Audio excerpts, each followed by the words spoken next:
Se o seu filho faz birra, fica nesse vídeo. Então, assim, todo mundo vai ficar, porque não existe criança que não faça birra. Olá, pessoal. Eu sou a Jéssica, eu tenho um filho de 4 anos e um filho de 1 ano. E nesse canal eu falo sobre desafios da maternidade.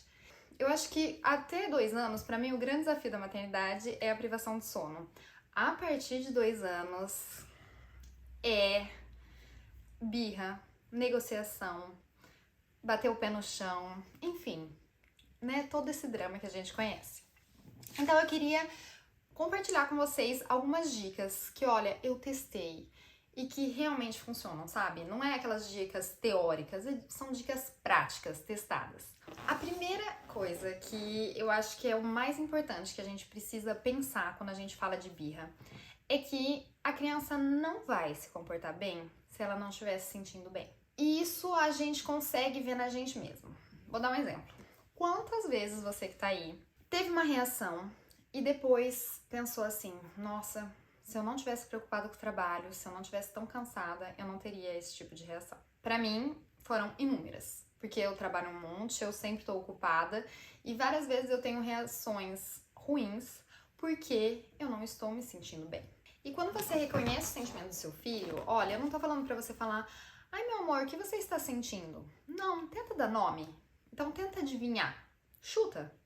Por exemplo, sei lá, seus filhos estavam brincando no quarto, você chega e um deles tá chorando, né? Não tem como você não tá conseguindo acalmar.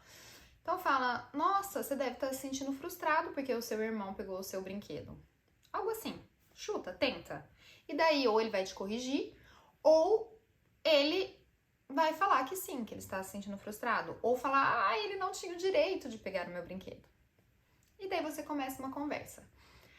E a partir daí eu tenho a mesma dica que eu teria para conversar com um adulto. Quando você está com um problema e quando você está se sentindo mal, o que você espera da outra pessoa que está conversando com você? Por exemplo, sei lá, você conta, ah, eu tô me sentindo muito cansada, eu tenho 2 filhos, eu trabalho o dia inteiro, eu não tenho rede de apoio, tá muito difícil. O que eu espero que a pessoa fale é, ai, realmente, deve ser muito difícil. Nossa, deve estar muito cansada. Talvez você precise descansar um pouco ou me propor uma solução. Agora, o que eu não espero que ela fale, o que não vai ajudar em nada, é ela falar, por exemplo, ah, é a vida, supera. Ou ela falar, ai, para de besteira, tanta gente pior que você, sabe? Isso não ajuda em nada. Então, por que você vai falar pro seu filho, ai, para de chorar por isso. O que tem o seu irmão pegar o seu brinquedo? Ou você não vai falar, ai, é a vida. Bebês, né? Bebês pegam os brinquedos sem. Não é culpa dele, é a vida, supere. Não, gente. O que você tem que fazer é reconhecer o sentimento e a frustração do seu filho. Mesmo que aos seus olhos seja pequeno, entendeu? Pra ele não é. Então, tá na hora de reconhecer. Principalmente porque isso pode fazer com que todo aquele drama, todo aquele choro se acalme. Aceitar os sentimentos ruins dos seus filhos também é um jeito de aceitar os seus filhos. Ué, você aceita quando ele tá feliz, quando ele é amável, quando ele vem te dar um beijo. Por que não aceitar quando ele tá triste, quando tá frustrado?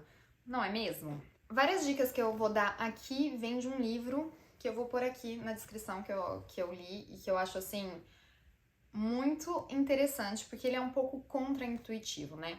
Eu acho que muitas vezes, como mãe, a gente usa a nossa intuição e muitas vezes a gente não deveria. A gente deveria ler um pouco mais e tentar fazer de outra forma. Porque se você bate de frente com a criança, pode ter certeza que aquilo vai virar uma bola de neve.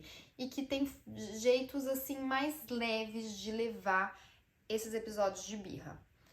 Então, nesse sentido de reconhecer o sentimento do seu filho, algumas situações que aconteceram na última semana e que eu falei, nossa, que maravilha, foi que várias vezes ele ficou frustrado, eu reconheci e só de reconhecer esse sentimento ele já se acalmou. Eu dei um abraço, expliquei por que tinha que ser assim e deu certo. Outra coisa que eu achei incrível, que eu também vi nesse livro e eu fiquei, assim, admirada quando eu tentei, porque eu falei, nossa, não vai funcionar isso com meu filho. E funciona demais. Se só reconhecer a frustração não for o suficiente, você pode usar outros métodos. Por exemplo, você pode desenhar. Falar, então vamos desenhar a sua emoção? Vamos fazer um rabisco do monstro da raiva? Você pode, tentar ser um pouco lúdico. E outra coisa que você pode fazer é que se você não puder dar alguma coisa pro seu filho porque é impossível, tente dar no plano imaginário, assim. Nossa, Jéssica, não entendi nada. Vou te explicar. Foi a festa de aniversário do Gael, do meu filho mais novo, e a gente fez pão de queijo. E o meu filho tava brincando e perdeu a fornada. E não tinha mais pão de queijo quando ele quis o pão de queijo, que era tarde, a hora da janta. E não tinha mais. E aqui a gente não tem pão de queijo congelado, né? Tem que fazer o pão de queijo e demora, enfim. Não era possível fazer outro pão de queijo pra ele. E pra falar a verdade, eu até senti a dor dele. Falei, ai meu Deus, se eu não tivesse comido pão de queijo, eu também ia ficar super triste. Mas, enfim, ele não comeu. E daí ele começou a chorar. Eu quero pão de queijo, eu quero pão de queijo agora. E nesse momento, a gente não conseguiu explicar pra ele que era impossível. Ele não conseguia entender. Ele só queria o pão de queijo. Então eu usei essa técnica que é usar o imaginário dele. E, gente, funcionou muito bem. Eu fiquei até chocada. Eu comecei a falar, nossa, eu também queria um pão de queijo, mas eu queria um pão de queijo gigante. E eu ia pôr dentro desse pão de queijo e presunto. E você?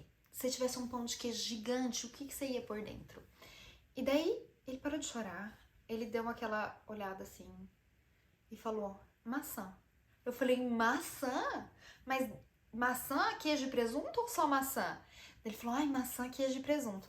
E daí a gente entrou nessa conversa, ele se acalmou, comeu o que ele estava comendo, fomos pro banho e tudo aquilo que poderia ter acabado com a noite desapareceu. Tente ou dramatizar ou mudar o foco criando uma coisa imaginária. Então, por exemplo, seu filho não aceita um novo lugar, ou uma nova casa, ou uma nova creche. Você fala, nossa, mas se pudesse ter uma creche, como seria? Seria com um monte de escorregador? Seria com uma parede de escalada? Enfim, usa sua imaginação. Se vira, meu bem. E nisso eu já vou para a próxima dica. Que se você vai ter que usar esse jogo de cintura pra desviar a atenção do seu filho, pra, sei lá, não negociar, mas conversar, desenvolver essa conversa, uma coisa que você precisa ter é margem de tempo, tá? Eu tenho uma mãe aqui na escola que o filho dela detesta ir pra escola. Eu sempre vejo ela passando 20 minutos antes, porque ela sabe que em algum momento do caminho vai ter um drama que ela vai ter que negociar, conversar. Então, para evitar que você chegue atrasado na escola, você precisa prever mais tempo. Acordar mais cedo, trocar o seu filho mais cedo, ter mais margem de tempo, mesmo que isso signifique chegar muito cedo na escola e ficar lá esperando. Mas se você não tiver essa margem, quando você estiver atrasado, vai acontecer que nem eu. Você vai gritar, ter uma reação desproporcional só porque você tá atrasado. Então, sempre, gente, prever essa margem de erro, de tempo, é muito importante com crianças. Já é importante sem crianças, né? Você sabe que para ir pro trabalho, quando você não previu aqueles 15 minutos de margem, você pega um tráfego no meio da estrada e fica, falando porque eu não saí mais cedo. Só que com criança isso é essencial, tá? Pra não passar nervoso. Porque o tempo da criança não é o mesmo que o seu, né? O tempo que ela decide por o sapato, por a roupa, não é o mesmo que o seu. Então, não fique dando murro em ponta de faca. Você precisa sair da sua casa 20 minutos antes, se o seu filho vai ter vários dramas antes de chegar na escola, tá ok? E isso vai para última dica, que é desviar o foco. Olha, gente, pra mim essa é a dica mais importante. E isso você pode usar desde que seu filho nasceu, praticamente. Não, desde que ele tem uns 6 meses. O que eu faço muito com o meu bebê é que quando ele pega alguma coisa que não é pra ele pegar, porque ele adora pegar, né? Tipo, esponja suja de sabão, ou sei lá, pano sujo, ou papel higiênico, enfim. Quando ele pega uma coisa que não é pra ele pegar, o que eu faço? Eu pego um brinquedinho, ponho na mão dele e delicadamente tiro a outra coisa. Porque o mais fácil que você pode fazer é desviar o foco.